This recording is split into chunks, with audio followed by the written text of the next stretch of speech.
Well, the Gabba is rapidly becoming the Gabbatoir again, as it's legendarily called after England's second humiliating day in a row. Australia piling up those huge runs and leaving England with a mountain to climb.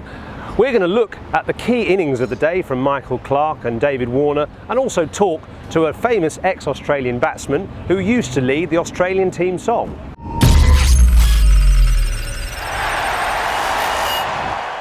The two big innings of the day, 2 centuries from David Warner and Michael Clarke, really set Australia up with that partnership of 158 for the 3rd wicket. It was interesting to see how they both played.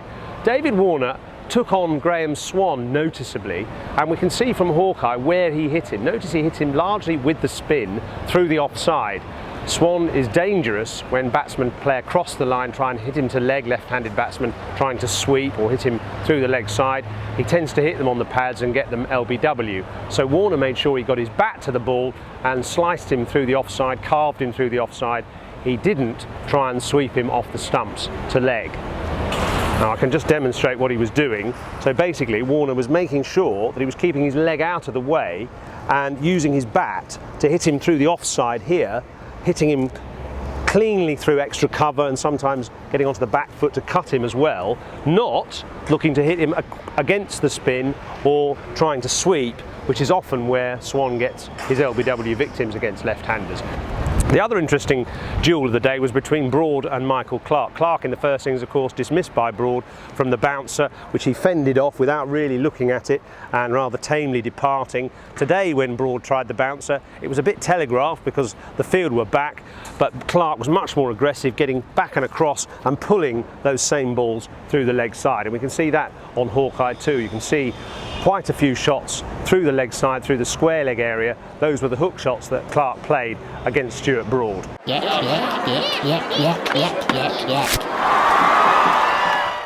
I'm delighted to be joined by Michael Hussey, the ex-Australian left-handed batsman, a man actually who's still playing cricket, still playing in the Big Bash and of course the IPL.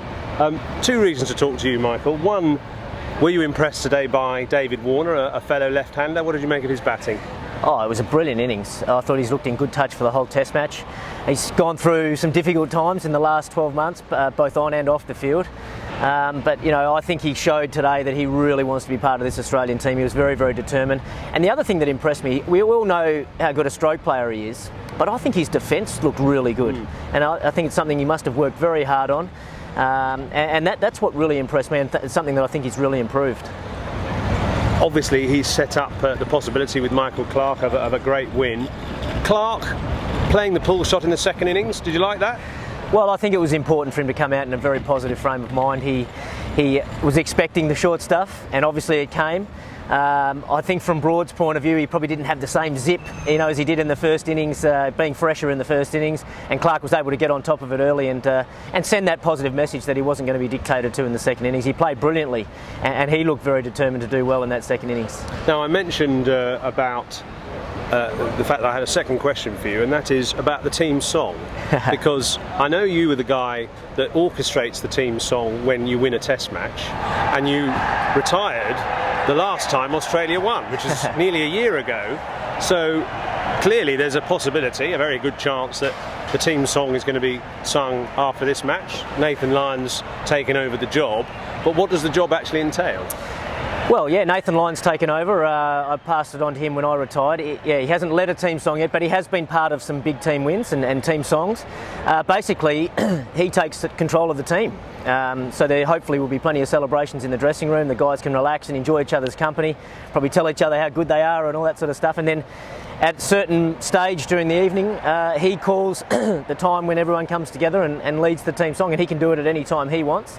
He can call it at, you know, straight after the win, when, you know, everyone's all fired up, or he can wait 10 hours if he wants to. So it's totally up to him, and it's a great time. And the song is? It's Underneath the Southern Cross. It's sort of got a lot of tradition.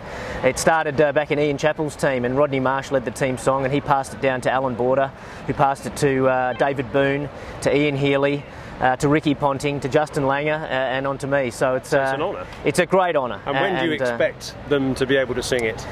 Well, I don't want to. I don't want to tempt fate. Yeah, I hope they can do the job. Obviously, they've worked extremely hard and they've done brilliantly well in this Test match. I'd be very happy for Nathan as well. He's a man of great character to lead a team song. I guess, if all things go well, sometime tomorrow evening it'd be very, very nice. I hope for the second day running that it rains. That's the only way that England can get out of it. Thanks for your time. No worries.